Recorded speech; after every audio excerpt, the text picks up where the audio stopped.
नमस्कार, मी पंजाब तक. आज आहे 21 जानेवारी 2026. मी म्हटलं होतं ना 22 तारखेपासून राज्यात थोडं ढगाळ वातावरण सुरुवात होणार आहे.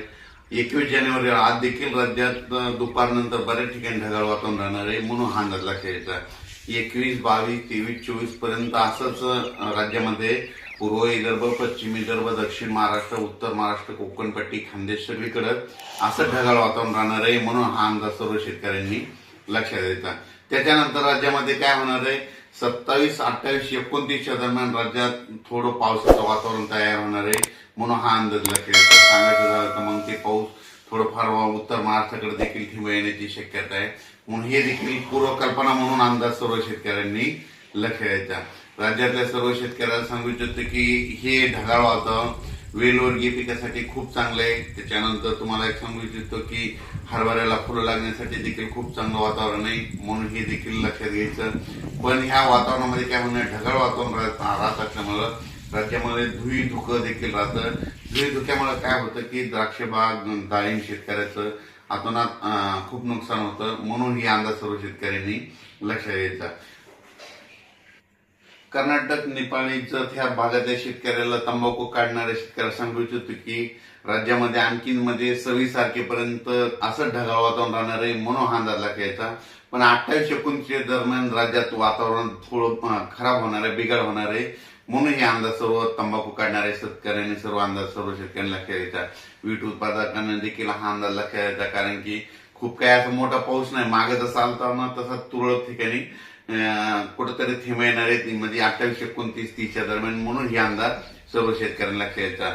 उत्तर महाराष्ट्रातल्या सर्व शेतकऱ्याला सांगू इच्छितो की 29, 30 दरम्यान, 28, 29, 30 दरम्यान तुमच्याकडं थोडं जास्त खराब वातावरण होणार आहे, ढगाळ वातावरण राहणार आहे, म्हणून उत्तर महाराष्ट्रातल्या शेतकऱ्यांनी हा अंदाज लक्षात घ्यायचा. मग हे वातावरण कशामुळे खराब होणार आहे त्याचा एक मला कल्पना देतो. काय झालं की वेस्टर्न डिस्टर्ब WD काय झालं, गुजरात, राजस्थान, पंजाब, हरियाणा, मध्य प्रदेश, उत्तर प्रदेश तिकडे काय होणार आहे आता ह्या म्हणजे 26 ते 30 दरम्यान, म्हणजे जानेवारीच्या शेवटच्या आठवड्यात त्या 5-6 राज्यामध्ये काही ठिकाणी बर्फवारी होईल, कुठं गारपीट देखील होईल, कुठं मध्य प्रदेशमध्ये, राजस्थान, हरियाणा, पंजाब, उत्तर प्रदेश तिकडे गारपीट होईल. पण त्याचा असं काय होणार आहे, महाराष्ट्राला मग ढगाळ वातावरण राहील आणि तुरळक ठिकाणी मग क्वचित भागामध्ये कुठंतरी थेंब पडतील, म्हणून हा अंदाज सर्व शेतकऱ्यांनी पूर्वकल्पना म्हणून लक्षात घ्यायचा.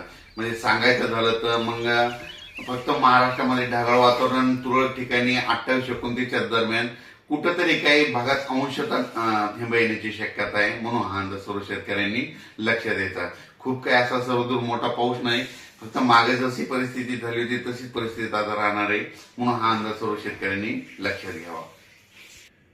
द्राक्ष शेतकरी, डाळिंब शेतकऱ्यांना सांगू इच्छितो की राज्यामध्ये म्हणजे आज 21च्या दुपारनंतर, म्हणजे 21 पासून ते 30 तारखेपर्यंत असं क्लाउडली म्हणजे ढगाळ वातावरण राहणार आहे, जास्त सूर्यदर्शन होणार नाही. त्याच्यामुळे तुम्ही तुमच्या फवारणीचं तुमचं नियोजन करू शकता. राज्यातल्या सर्व शेतकऱ्याला सांगू इच्छितो आज देखील उत्तर महाराष्ट्राकडे ढगाळ वातावरण राहणार आहे, पण